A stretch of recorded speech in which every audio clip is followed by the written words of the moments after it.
don't know where to begin, better ask Win. Winston, good to see you. Today we are talking Social Security and how a couple can maximize their claiming strategies. So Social Security claiming strategies for married couples can be more complex because, of course, you need to consider spousal benefits and survivor benefits, which we will get into. But first, what is the most important consideration when deciding when to claim Social Security if I am married? I think the most important consideration is to optimize this benefit that you have. Okay. Social Security is not an asset, it's an entitlement. And, an asset by definition is something you can pass on to the next generation. Social Security is an entitlement. And when you're entitled to something, you generally want to maximize it, right? So you have to look at each partner, you have to look at each age of each person, you have to look at their Social Security earnings records and determine the maximum formulary for that. Over at Brookstone, we have a tremendous tool that our planning team will allow us to work with the clients. All we need is their Social Security statements. We could plug this in and we come back with a wonderful plan from Brookstone that shows how to optimize the income that you'll receive, second best, third best. Okay, so it's a really nice tool. I like to make that available to the listeners as an opportunity. Yeah, certainly worth your time. What is the most common mistake you see when it comes to couples claiming Social Security? Well, they don't optimize. Okay, they don't take that entitlement and optimize it. For example, we just had someone in the office the other day where they were both 67 years old. They were going to both turn on their income at the same time. And we were able to show that if they were to take advantage of this thing called the spousal benefit, it brought about an extra $300 a month into the household for life. Wow. And they were pretty thrilled about that. So we want to be able to work with people and show them multiple options so they can take advantage of the one that's going to perform the best for them. Mm-hmm. What if one spouse is working and one isn't? How does that change the calculation? Or what if both are retired?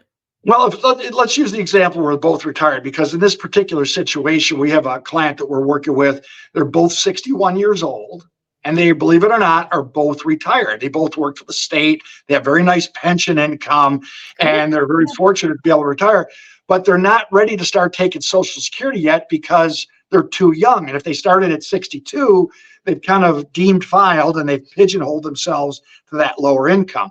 So what our calculations were able to show is they could both start at 67, or in this case, the husband, the higher earner, he could actually wait, file and suspend, wait until age 70. His benefits grow at 8% a year from 67 to 70. And the wife, once she reaches 67, they're only a couple months apart, she can suspend her claim, take the spousal benefit because she's reached full retirement age, collect 50% of what his benefit would have been at 67, ride that train for the next 3 years, jump off. She stops the spousal benefit and jumps onto her full benefit at 70, and the rest is history. Like, we went into the future with our time machine, calculated all this, come back to the present, and they know they're on the right track for the best Social Security future. Wow. Yeah. So many moving parts. I want to just circle back to the one question. Explain spousal benefits and survivor benefits. You've touched on both. Okay, I did. So the spousal benefit is where the lower earning spouse can take 50%, up to 50% of the higher earner's benefit entitlement, provided two really important things: that the higher earner has already reached full retirement age. So if you were born after 1960, your full retirement age will be 67. So you have to reach full retirement age.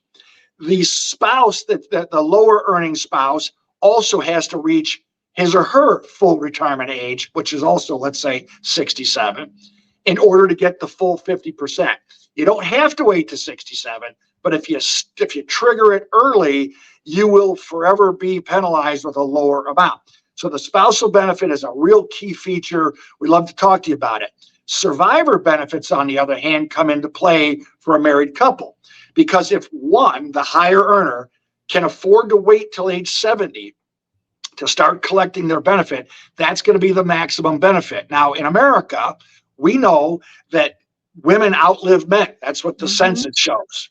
So chances are, if the lower earning spouse is a woman, she's going to spend some time later in life without her husband. But the best gift that the husband can leave is the benefit, the highest possible benefit of having waited to age 70, because the surviving spouse gets to keep the higher of the two.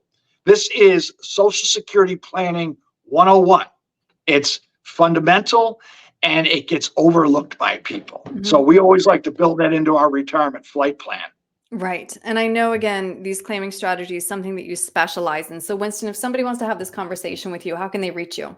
Well, reach out to us at our website, winstonandcompanies.com.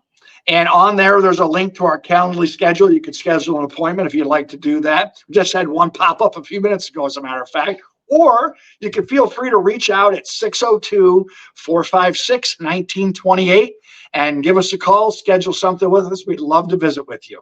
Great. Winston, thank you. Thank you, Erin. Always great to see you. Got a plan for your retirement? 'Cause you know it's just down the road. But if you don't know where to begin, better ask when.